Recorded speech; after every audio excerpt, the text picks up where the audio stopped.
আমরা এখানে দেখতে পাই পাথরের গায়ে কিছু একটি নকশা করা আছে। এখানে মসজিদের ঘরও ছিল মাটির নিচে, অনেক নিচে, হয়তোবা প্রাকৃতিক করাল গাছে সেগুলো মাটির তলে চাপা পড়ে গেছিল। আজকে আমরা আছি রহস্যময় একটি জায়গায়, পাঁচ পীরের মাজার।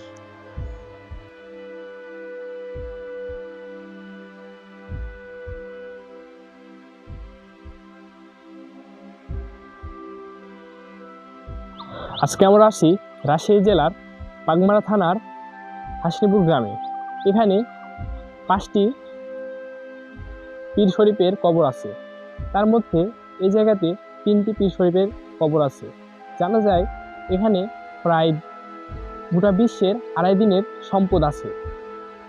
এখানে 3টি পীর শরীফের কবর আছে এবং এখান থেকে কিছু দূরেই আরো 2টা পীর শরীফের মাজার আছে।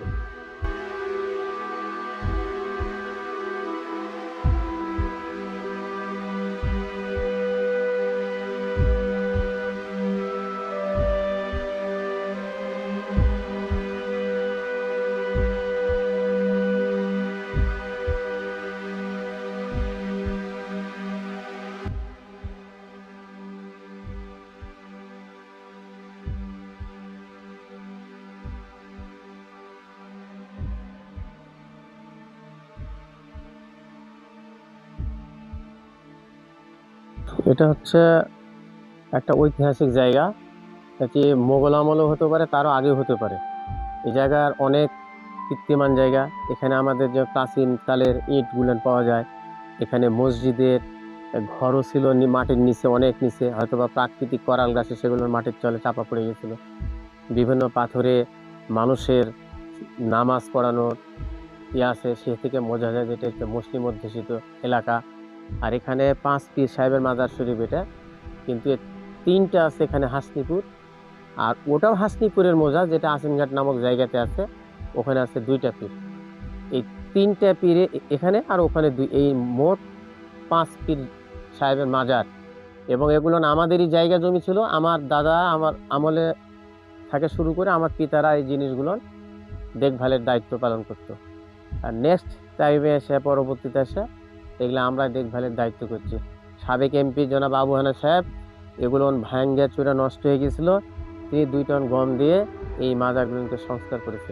আমাদের আগামী দিন অনেক পরিকল্পনা আছে। এখানে একটা ইসলামিয়া মডেল মাদ্রাসা হচ্ছে, এখানে ঈদগাহ, এখানে কবরস্থান হচ্ছে। এই কবরস্থানগুলোকে, এই প্রাকৃতিক এবং প্রাচীনকালের এই জিনিসগুলোকে সংরক্ষণের জন্য আগামী দিনে আমরা সরকারি বা কোনো ব্যক্তি মালিকানা যে কোনো হৃদয়বান ব্যক্তি বা দানশীল ব্যক্তির দ্বারা যদি আর্থিক সহযোগিতা পাওয়া যায়, তো এই জিনিসগুলো নিয়ে আমরা খুব ভালো করে এই জিনিসটা আরও সংস্কার করে এই জিনিসটা মানুষের পর্যটন এলাকার মতো আমরা করতে চাই। ইতিমধ্যেই আমাদের এখানে রাস্তা হয়ে গেছে। আমরা এখন এই জায়গাটা অল্প দিন এখান থেকে দিঘি আছে, এখান থেকে ভরাট করে নিয়ে এখানে আমরা নামাজের জায়গা এবং এখানে কবরস্থানের ব্যবস্থা করব। পাশাপাশি এই মাদ্রাসায় অল্প দিনে তৈরি, কিন্তু এখানে অনেকের রোগ বালায় ভালোর জন্য এখানে মানসা করতেছে। এবং একজন মহিলা আমার হাতেই টাকা দিয়েছে মানসা করে, এবং দেখলাম যে তার রোগ আল্লাহ পাক সাফা করে দিয়েছে, ভালো হয়ে গেছে। তিনি বলেছেন যে আমি অনেক চিকিৎসা করেছি, কোনো ওষুধে আমার কাজ হয়নি, কিন্তু একেবারে স্বল্প পরিমাণে টাকা দিয়েছিল, তাতেই তাকে স্বপ্নে দেখাইছিল। এই জায়গার প্রতি আমাদের প্রতি একটা বিশ্বাস, ভালোবাসা আছে দীর্ঘদিনের। এটা প্রাচীনকালের জিনিস। এটা পাহাড়পুর বৌদ্ধবিহারের ডিজি মহোদয়, উনি আসছিলেন। বিভিন্ন ইউনিভার্সিটি, রাজশাহী ইউনিভার্সিটি, জগন্নাথ ইউনিভার্সিটির বিভিন্ন প্রত্নতত্ত্ব বিভাগের টিচাররা এখানে আসে এর তথ্য সংরক্ষণের জন্য। আমরা তাদেরকে সহযোগিতা করি। এখানে সেই ছোট ছোট যে ইটগুলো আছে, সেগুলো প্রাচীনকালের ইট, কে বা কাবা কোন আমলে তৈরি করা হয়েছে। এখানে পাল আমলেরও হতে পারে বা তারও পূর্বের হতে পারে। পাশাপাশি এখানে যে ঐতিহাসিক এই পাথরগুলো আছে, এই পাথরগুলো অনেকগুলো পাথর এখান থেকে হারিয়ে গেছে, চুরি হয়ে গেছে। আমাদের মসজিদে একটা পাথর ছিল, এখানকার পাথর, সেই পাথরটা হারা গেছে। আমরা এই প্রাকৃতিক এই পাথর এবং এই কবরস্থানের সংস্কারের জন্য আগামী দিনে আমরা ব্যাপক পরিকল্পনা হাতে নিয়েছি। এই জিনিসগুলোর জন্য আমরা সুন্দরভাবে আগামী দিনে মানুষের জন্য, পর্যটকদের জন্য এই জায়গাটা খুব সুন্দর করে আমরা দৃশ্যমান করে রাখতে পারি। পাশাপাশি এটা যে একটা মোগল বা পাল রাজাদের আমলের তৈরি করা জিনিস। এই এখানে এক সময় মিরপুর শহর হওয়ার কথা ছিল, সেই প্রাচীন সোনারগাঁ ঢাকার পূর্বেও। যেহেতু সেটা বিভিন্ন কারণবশত অনেক গাল গল্প শোনা যায় যে রাত্রে মহিলারা নাকি ঢেকে ধান বানার পর থেকে মোরগের ডাক শুনেছিল, তখন ধান ভেঙেছিল, তখন থেকে চলে গেছে এখান থেকে। এরকমও অনেক প্রচলিত কাহিনী আছে। এখানে নদী আছে, নদীর দিকে একটা সুন্দর ক্যানেল আছে, একবারে নিচ দিয়ে মাটির দিক দিয়ে তৈরি করা, খুব সুন্দর করে বাঁধাই করা আছে। এখানে বড় একটা পুকুর আছে, দরগা পুকুর বলে নাম। এই পুকুরের এখান থেকে মাটির নিচ দিয়ে এখানেও রাস্তা একটা আছে।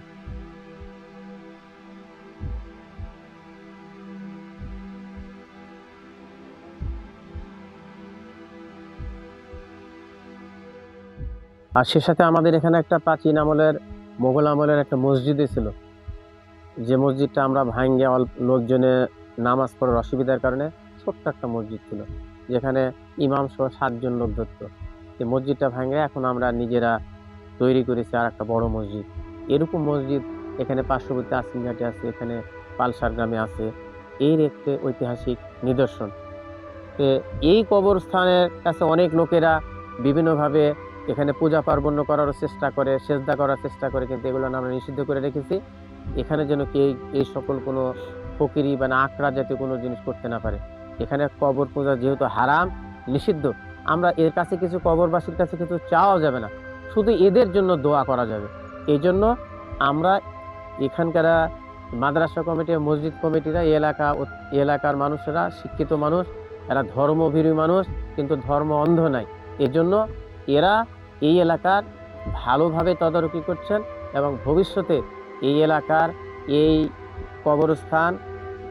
কবরস্থানের পাশাপাশি আমরা সামাজিক বা পারিবারিক একটা কবরস্থান এখানে করতে চাচ্ছি এর উত্তর পাশে।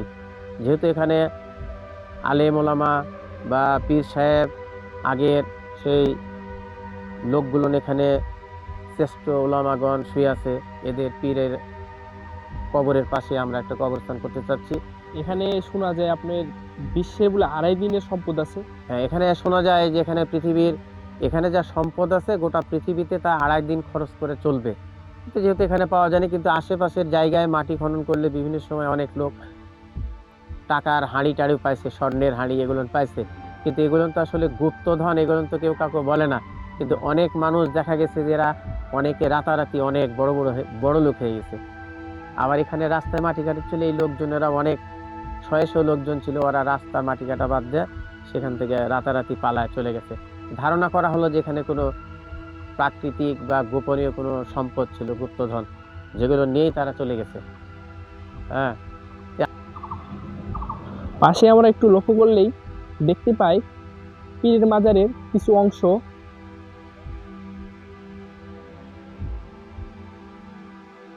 চারিদিকে শুধু জঙ্গল আর জঙ্গল।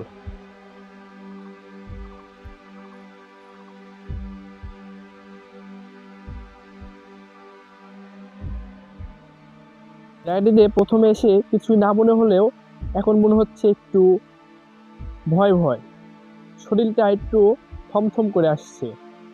পীরের মাজারে অনেক দূর দূরান্ত থেকে মানুষ দেখতে আসে এবং মানত বা মনসা করতে আসে।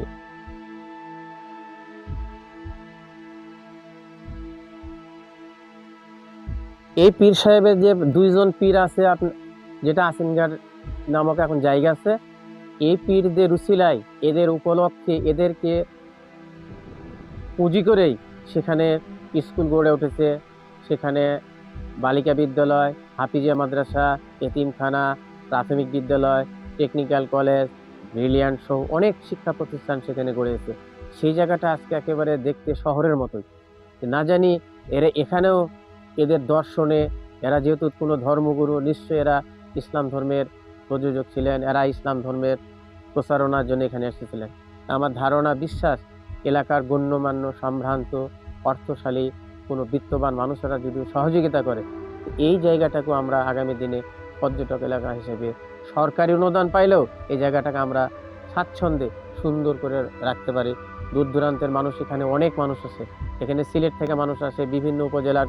কয়েকদিন আগে রাজশাহী থেকে 2 জন আসছিল শামুকদুমের এলাকায়, বিভিন্ন জেলায় দেশের বিভিন্ন প্রান্ত থেকে এখানে লোকজন আসে, কিন্তু এই সকল লোকদের জন্য আমরা কোনো ভালো ব্যবস্থা করতে পারি না, না তাদের আশ্রয় দিতে পারি, না দেখাশোনার জন্য কোনো ভালো সহযোগিতা করতে পারি।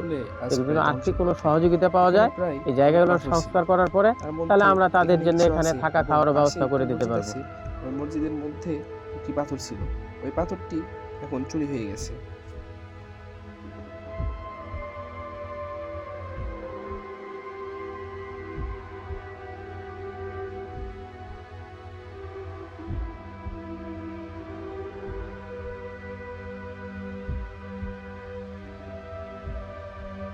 শত শত বছর পুরানো এই পীর শরীফের কবর এবং মাজারগুলি আজ ধ্বংসের পথে।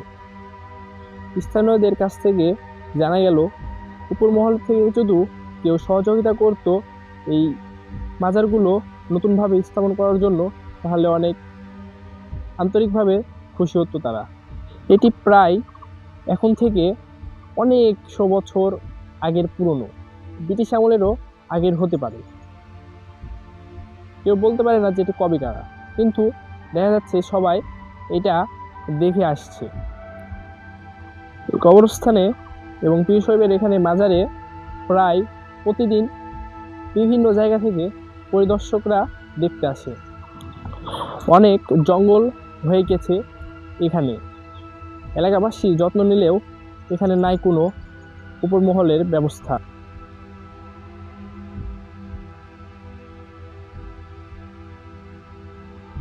এখানে এবং এর পাশে অনেক মানুষ কাজ করতে আসছিল, কেউ রাস্তা খনন করতে আসছিল, কেউ বা বাড়ি করতে আসছিল, কেউ বা পুকুর করতে আসছিল। এসে অনেক মানুষ চলে গেছে। এলাকাবাসীদের কাছ থেকে জানা গেছে তারা সম্পদ পেয়েছে, এই জন্য তারা চলে গেছে।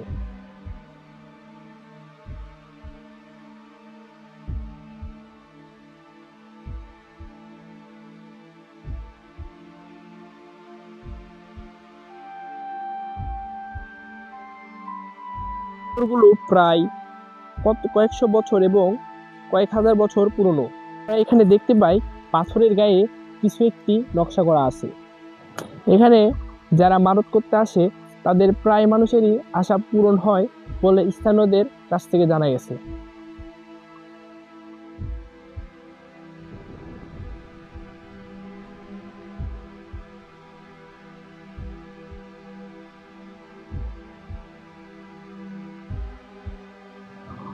জানা যায় এখানে মানুষজন আসলে প্রায় অনেক বড় বড় বিশাল আকৃতির সাপ দেখা যায়।